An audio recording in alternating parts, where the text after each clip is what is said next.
fill in the blanks. Try to recall the concepts that you have studied and try to fill it up. In case you are stuck, you can look at the answers that I've given here. So here are the statements. As you write, try to fill up the answers.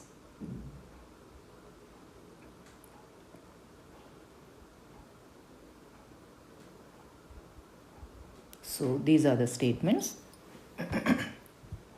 Sum of two complementary angles, as you all know, is 90 degrees and sum of two supplementary angles is 180.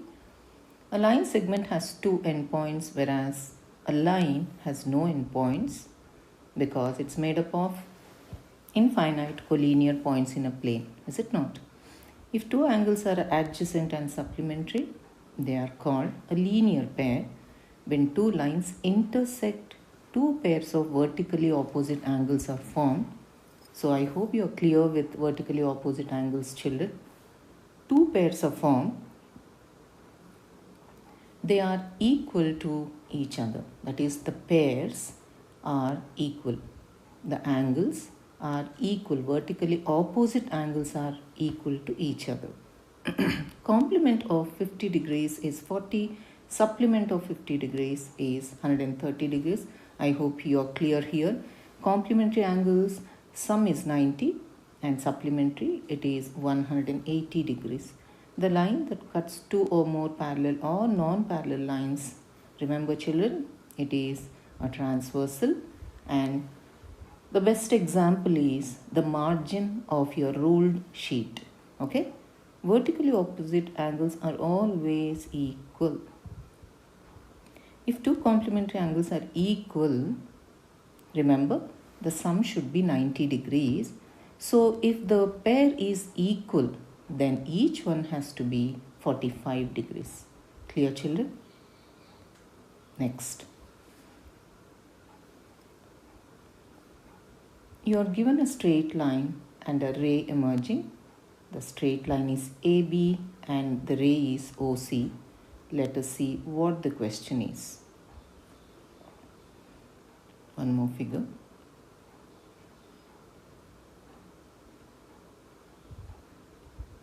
In the first question, AB is a straight line. Find the angle represented by X. Where is X?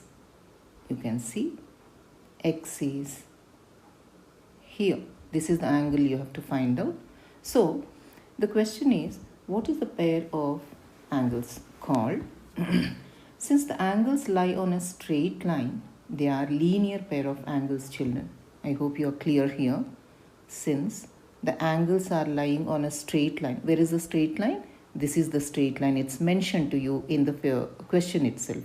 So these two form a pair of linear angles. Linear pair of angles. So in that, out of the linear pair, one angle is 135 degrees. That is angle AOC is 135 degrees. You have to find the measure of angle COB. Okay. So let's see how to find the measure of angle X. So 135 degrees plus X is 180 degrees. I hope you all agree with me. 135 plus X. X is unknown. So 135 plus X is 180 degrees. So how do you find the value of X? It is 180 minus 135. So if you subtract 135 from 180, you will get the value of X, and that value is 45 degrees. You can cross check by adding 135 and 45. The sum should be 180. Remember, we call them linear pair of angles. Okay? Next. In this figure, children, again PR is a straight line, but this angle, this 180 degrees, is now divided into three parts. 1, 2, 3. So out of the three parts, one is 64, the other one is 70. How do you find angle A? That is this angle. Very simple. Find the sum of 64 and 70. So you will get 134. So to find value of A, from 180 degrees, remove 134 degrees, your value is, the value of angle A is 46 degrees. Okay, that's how you find the value of the unknown, because two angles are known here. All you have to do is subtract from 180 degrees. Okay. Next, in the figure, you have a figure here, two intersecting lines, and the lines are PS and TR. So, this is P, children. Okay. Now, name the type of lines. Can you recall? These kind of lines are called intersecting lines, children. They are called intersecting lines. Lines which are crossing each other at one single point. What are they called? So, PS and TR are called intersecting lines. Name the angle vertically opposite to angle POR. So, the angle. Where is the angle POR? Let me show you. This is angle POR.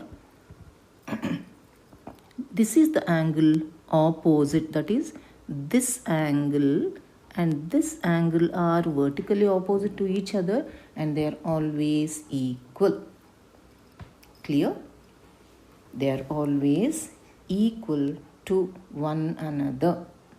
Next, name the other pair of vertically opposite angles. So, vertically opposite angles, the other pair is, one is here, that is RO, angle ROS. Okay, the other one that is vertically opposite to that is angle POT. So, angle POT and angle ROS, they are vertically opposite to each other. Now, what is the measure of angle ROS? So, here children, this angle is actually 155 degrees mentioned. So, if this is 155 degrees, this also will be 155 degrees. The question is, what is the measure of angle ROS? Okay, so if this is 155, what happens is, this, since these two angles are sitting on a straight line, if this is 155, then this angle, that is linear pair, this and this become linear pair. So, the measure of that angle will be 25 degrees. Okay, 25 degrees. Total 155 plus 25 will be 180 degrees. Okay, so I hope that's clear. Next, mention the type of pairs of lines that are mentioned here. You have figure 1, figure 2, figure 3 and figure 4. Figure 1, you all can identify, I think. They are parallel lines, non-parallel lines, intersecting lines and again parallel lines. Clear, children? Next.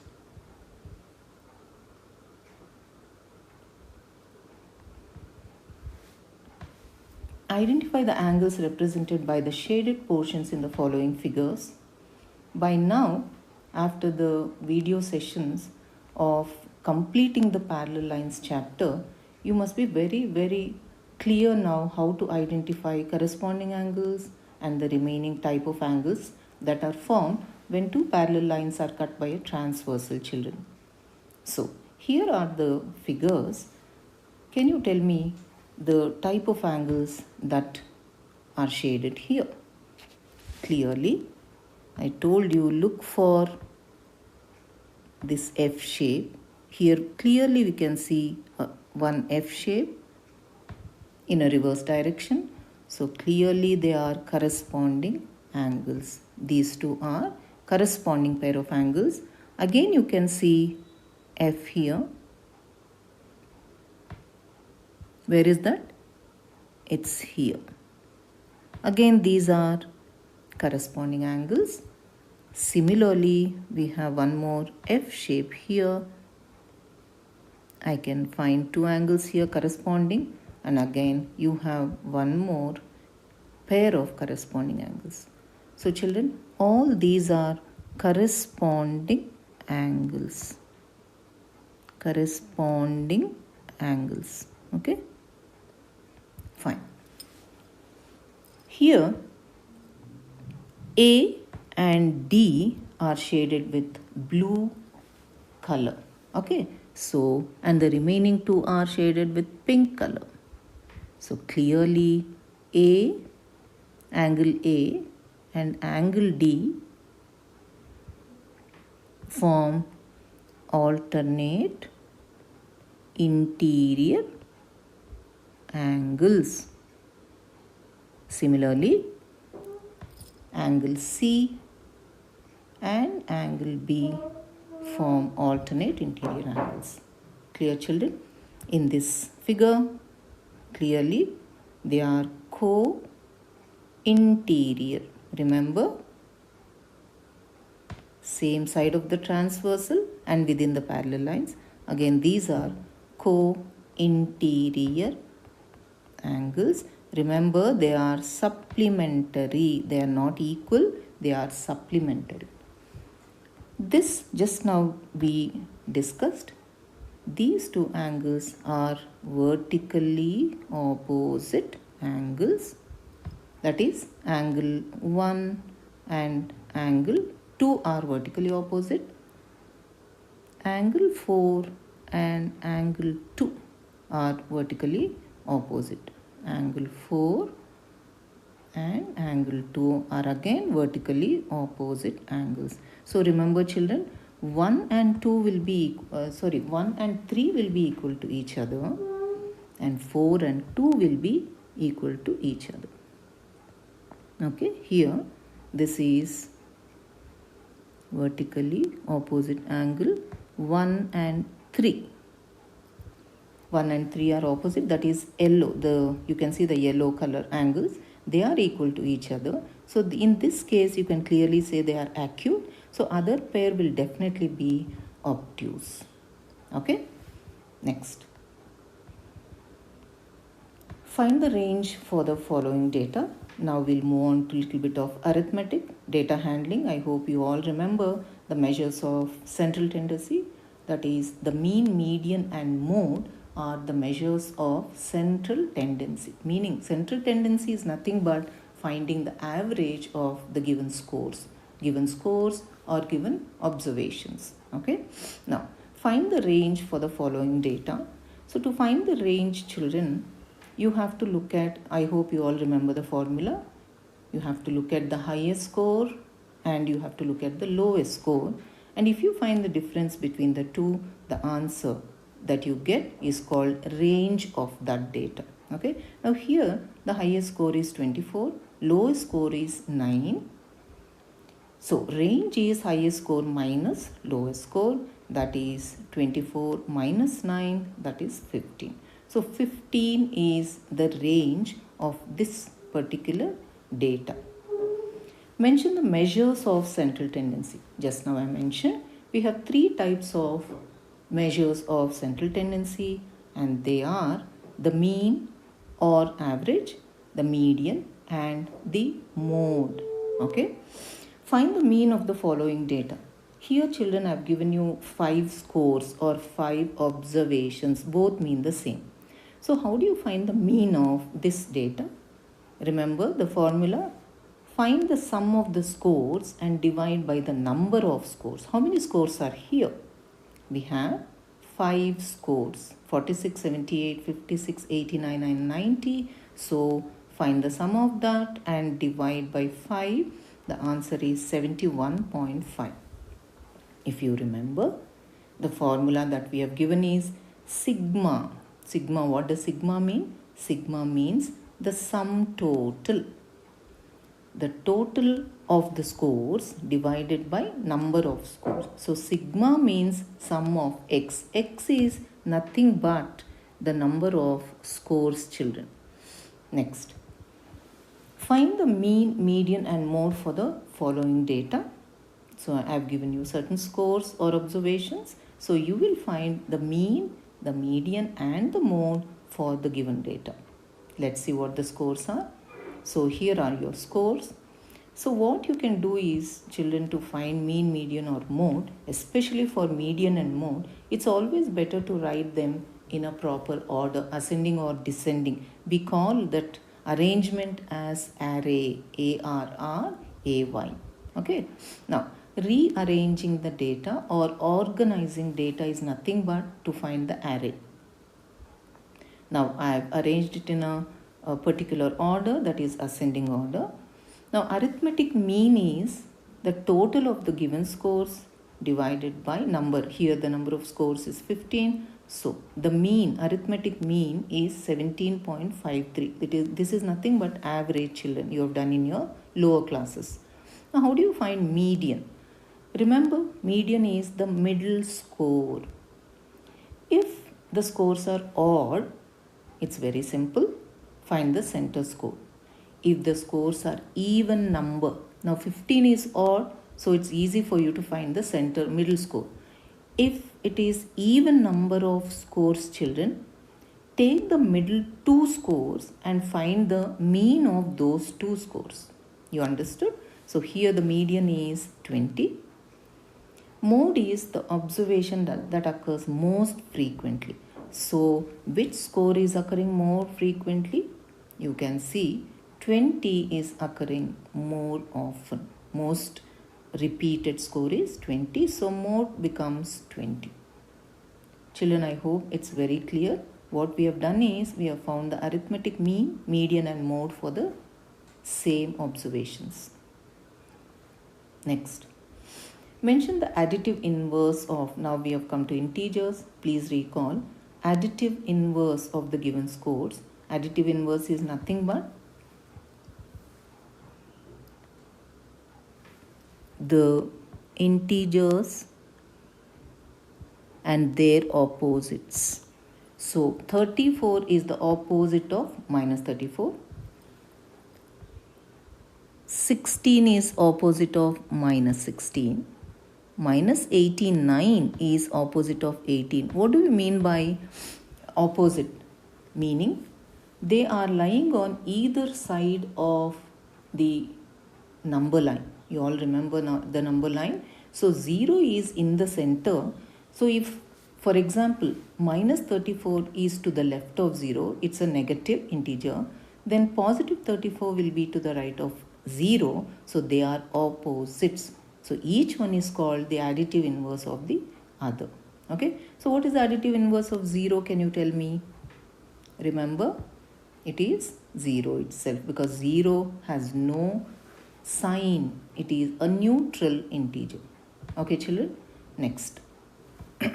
Find the sum of 45 plus minus 56 minus of minus 78 plus of minus 88. Remember, we discussed that two signs cannot be together. So what we do is we convert them into single sign. So plus into minus is minus, minus into minus is plus, plus into minus is minus.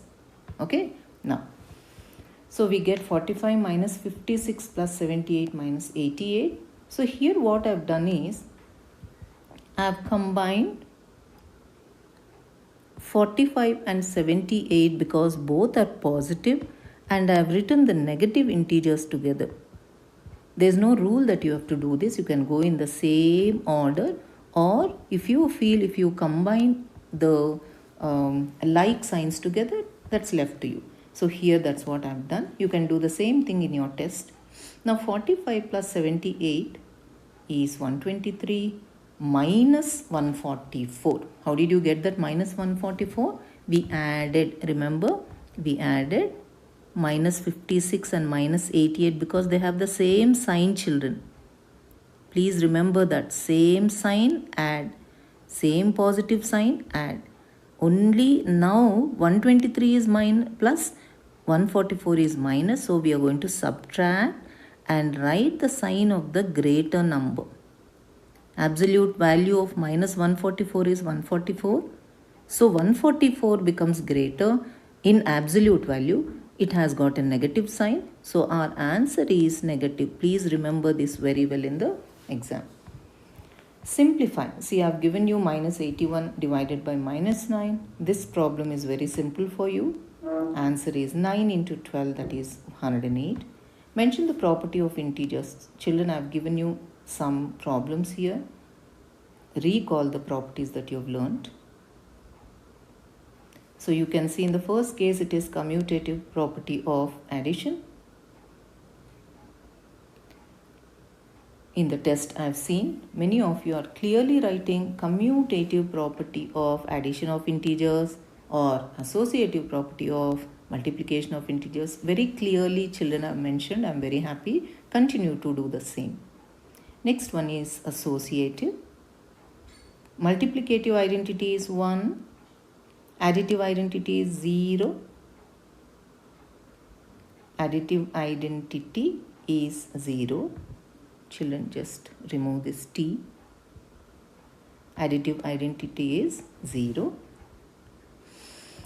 This is closure law because minus 45, minus 25 both are having the same negative sign. So I have added, answer is minus 65. This is closure law. So sum of two negative integers is negative. So when you add integers, you are getting the answer as integers itself. So it is closure law or closure property. Next, minus 20 into minus 10 into minus 6. Again, it is closure property because when you multiply integers, two or more integers, you get the answer as integer itself. So again, closure property. The next one I think all of you can identify. You have multiplied two integers and added the product of two more integers. So between them 16 is common. So clearly this is an example for distributive law. So minus 16 is removed outside, children. Many of you have this doubt. You have expressed how did we get minus. So here minus 51 has a negative sign. So that minus and 16 I have removed outside the bracket. It's very simple. Multiplied by, within the bracket you have 19 and 51. What happened to this negative sign? It's outside. Okay. If you are asked to find the value, first add and then subtract. Here we are asked only to mention the property. So we are not going to find the value. That is distributive law. Okay. Next, solve. Mention two integers such that their sum is negative 18. So I have given some examples. You can think of any integers, but their sum should be negative 18. We have done this earlier also. Kindly recall, children. Difference should be minus 9. For that, what kind of examples you can give? You can check. I have given some examples. You can give your own examples. Product should be 35. Quotient should be negative 7. Verify. So, we'll come to that. Now here what we have done is, in the first case, minus 18 should be your answer. So I have taken two integers, that is minus 9, and I have added one more minus 9. So minus 9, two integers with like sign. Minus 9 plus minus 9 is minus 18.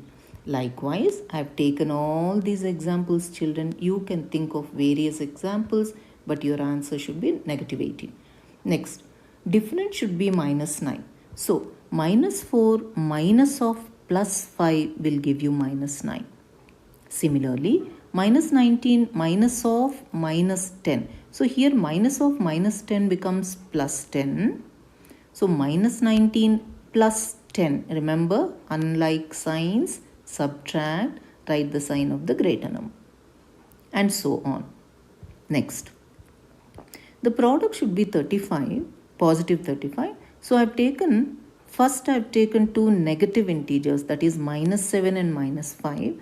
So 7 into 5 is 35, minus into minus. Remember, minus into minus is plus.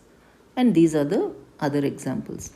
Next, quotient should be 7, negative 7. So if you divide one positive integer by one negative integer, you get a negative quotient. Here I have taken dividend as negative, divisor as positive, again our quotient is negative, and so on. Okay.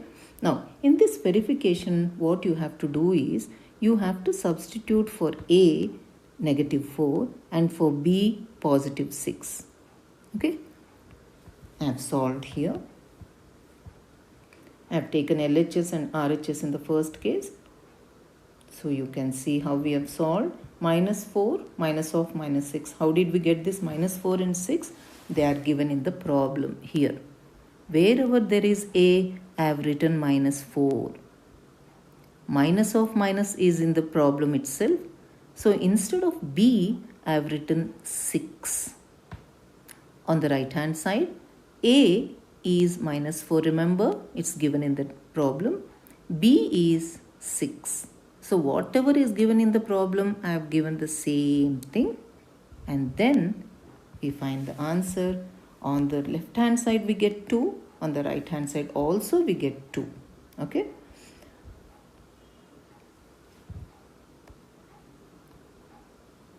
The next problem. You can see again distributive property. Minus 12 is common. We have removed outside. Within the bracket we have 23 plus 27. So minus 12 into 50 is negative 600. It's simple. Otherwise you have to multiply this. You have to multiply this and then add and simplify. Instead, by using distributive law. Children, in case I have not mentioned in the previous slide, this property is clearly, you all know of course, distributive property. This is distributive property of multiplication over addition. Okay. Next. Problems on fractions. Now again in division and multiplication, some children may have doubts. So I thought, let me do the problems for you. So what we do in the first step is convert into improper children. You all remember this is 10 by 3 into 21 by 5 into 7 by 4. I hope it's clear how we got these improper fractions. 3 3 is 9, 9 plus 1, 10 divided by the denominator is 3. So likewise we have done. Now what we do here is we cancel. You can cancel in any way. I told you numerator and denominators, but not numerator with numerator. So here what I'll do, 3 1s, 3 7s. I hope that's clear. Next I'm going to use a different color so that it's not confusing. I have 5 1s, 5 2s. Then again 2 1s, 2 2s. So in the numerator you have 1 into 7 into 7, that is 49. The denominator you have 1 into 2, that is 2. Your answer after dividing, you can divide and write in mixed form, or if you can do here itself, 2 2s 4, 2 4s 8, 24 and a half is your answer. The next one is problem on division. So in the first case, let us find the improper form. 25 by 6 divided by 25 by 8 children. So remember, keep, flip and change. That rule I hope you all remember children. Keep, flip and change. So we are going to keep the first fraction. Please recall. Flip division to multiplication and take the reciprocal 8 by 25. Clearly again this has become a multiplication problem. 25 1s, 25 1s. 2 3s, 2 4s. So you're left with 1 4s 4, 3 1s 3. Answer is 1 1 by 3. Clear, children? Next one. You have a figure, a triangle placed or situated on a rectangle. So all the vertices I mentioned, you can check clearly what the parameters are. The problem is find the perimeters of triangle ABC and rectangle BCDE. Which figure has greater perimeter is the question. So perimeter of triangle is sum of three sides. All of you know that. Is it not? Sum of three sides, because it's a scalene triangle. Clearly it's very clear. So sum of three sides you all can see, AB plus BC plus AC. 2.5 plus 2, 3 by 4 plus 3, 3 by 4. I told you, in case the denominators are 2 and 4, that is when you have quarters, halves and 3/4, it's very simple, children. All you have to do is add up the fractions. You don't have to find LCM in this case. So what we'll do is add the whole numbers and add the fractions. So your answer is 9 centimeter. How did you get 9 centimeter? So 2 plus 2 plus 3 is 7. Half plus 3/4 plus 3/4. 3/4 plus 3/4 is 1.5. 1.5 plus half is 2. So 7 plus 2 is 9 centimeter. I hope that's clear to you all. Perimeter of rectangle BCD is 2 into L plus B units. I hope this is, you can recall this formula from your 6th standard. So L, in this case, the length of the rectangle is 2 3 by 4. This is the length of the rectangle. It's 2 3 by 4. Breadth of the rectangle is 1.5 centimeter. So 2 into L plus B. So 2 3 4 plus 1.5, again children, directly you can do, it's 4/4. When you multiply, the answer is 2 into 17 by 4. So 2 into 17 by 4, how do you solve? 2 into 17 divided by 4. 2 1s, 2 2s. You get 17 by 2, that is 8.5. So the rectangle has perimeter as 8.5 centimeter. Triangle has 9 centimeter. Clearly, perimeter of triangle ABC is greater than perimeter of triangle BCDE. Okay, you can mention that. Next, find the place value of each digit in the following decimal number. This is decimals, children. Now we have come to decimal. The number is 590.2034. I hope, even in the test, many of you have done this very well. Some of you are still confused. Please look at the place value chart. On the left hand side, you have whole numbers, units, tens, hundreds. Units, tens, hundreds. 1/10, 100, 1000, 1/10,000th. So if you want, draw the place value chart and then write the place values. Shama bought 5 kg 350 grams of apples and 3 kg 250 grams of mangoes. Sarala bought 4 kg 800 grams of apples and 4 kg 150 grams of bananas. Who bought more fruits? Let's see. So write the statements very clearly, children. Find the total. So Shama bought 8.6 kg of fruits. Sarala bought total quantity of 8.950 kilograms of fruit. So who bought more number of fruits? Clearly, Sarala bought, or Sarala purchased more fruits when compared to Shama. Okay. Next question. Multiply the decimal numbers. Children, multiplication of decimal numbers with powers of 10 and division of decimal numbers by powers of 10. I've told you the rule. Please follow the rule instead of sitting and multiplying and wasting your time. Some children have done that in the test. Not necessary. Please follow the rule. When you multiply decimal numbers by 10, 100, 1000, 10,000, you don't have to multiply. You don't have to use the process of multiplication. Use the rule. If it is 10, the decimal moves by one place. If it is 100, the decimal moves by two places. That is to the right. Multiplication is always right side. I've given you the answers also. After you do it, you check the answers, but please do not copy. Because remember, this is revision. You are trying to do it on your own and then checking the answers.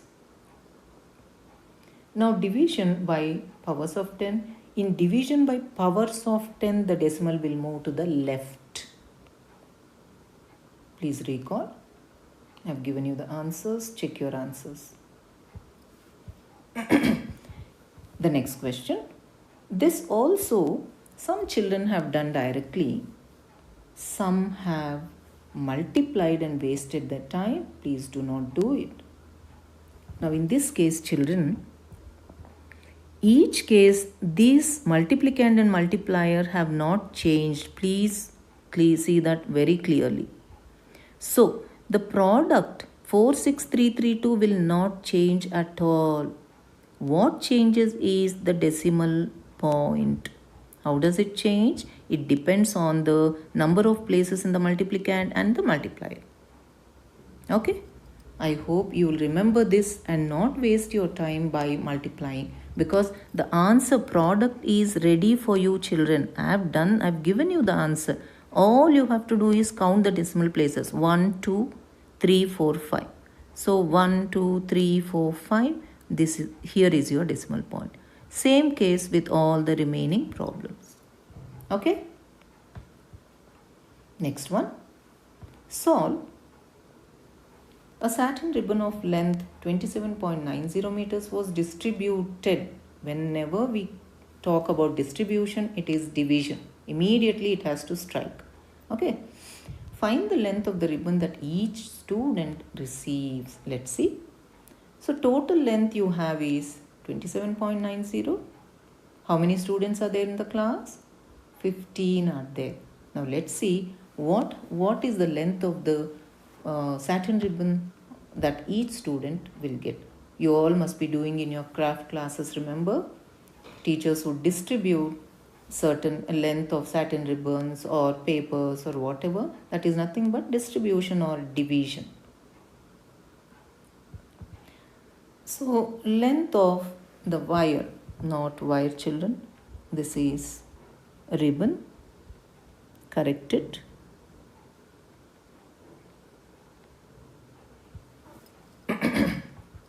Ribbon is 27.90 is distributed or divided among 15 students.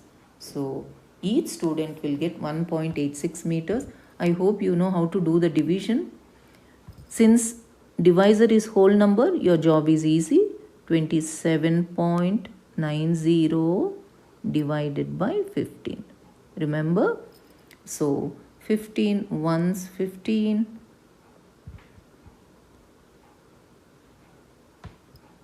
129. So decimal above decimal, 15 eights, 120 children. And you have 90, 15 6, 90. So 1.86 meters is the length that each student is going to receive. Next question. Find the cost of 5.5 kg rice if the cost of 1 kg is 52 rupees. So 1 kg is 52 rupees. There is only one decimal. Okay. So 1 kg is 52 rupees. We have bought 5.5 kg. So what you have to do is clearly tell me, is it addition or multiplication or subtraction or division? It is clearly multiplication, is it not? So solution. Cost of rice per kg is 52.25 rupees. So the cost of 5.5 kg is multiplication. Children, you all know how to multiply. Multiply as if the decimal does not exist and then place the decimal point in the product. Okay? Problems on division. I've given you some problems here on division. I thought as I work it out, I'll explain in case children have doubts. So the first one, children, is 89.92. We have done, but still I'm going to explain. Now here directly I've written 16 because 16 is a whole number. It's not a decimal number. If it is decimal number, you know what to do. We'll discuss that shortly. So here we have 16 5s 80 and 9 is the remainder. Decimal above decimal. Remember children, decimal above decimal. I have placed decimal. Now I'll work it out as normal division. I bring down 9. 16 6 is 96. 32. 16 2 times is 32. So the quotient here in this case is 5.62. Clear? This division is clear? Okay. Next, let us go to the next problem, children. Here, what happens is 16.25, the second one I am calculating. 16.25 is a decimal number, fine. But our divisor is also decimal in this case. So I write 1.3. Children, you remember? Now we have to convert the denominator to a whole number. So we have to shift the decimal in both numerator and denominator so that our denominator or divisor is now whole number, and in the numerator 16.25 has become 162.5. You all know how we got that. Okay, now let's work it out. 162.5 point, decimal should be very clear, 13. So 13 ones 13, 13 2 times is 26. So we have 6. Decimal above decimal, bring down 5. 13 5s 65. Your answer is 12.5. That is your quotient. Clear? In the third problem, you have 14.6 divided by 8. 8 is a whole number. Let us see how this problem is different from the other problems. So 8 ones is 8. 14 minus 8 is 6, children. Decimal placed above decimal. Remember this rule. Decimal above decimal. Bring down 6. Okay. Now 8 8s 64. 2 is remaining. Now we do not have any digit here, children. We do not have any digits next. Okay. So after decimal point, you all know you can add any number of zeros. So in each step you can borrow 110. You remember, after the decimal, after the digit, you can add any number of 0. That is 9.2 is same as 9.20. It is same as 9.200.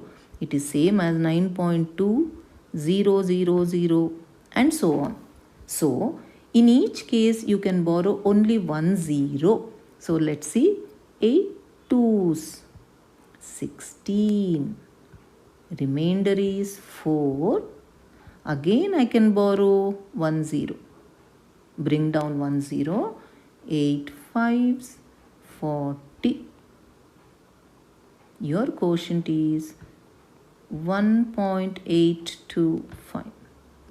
Children, I hope how you got this zeros here. You understood how you got zeros here?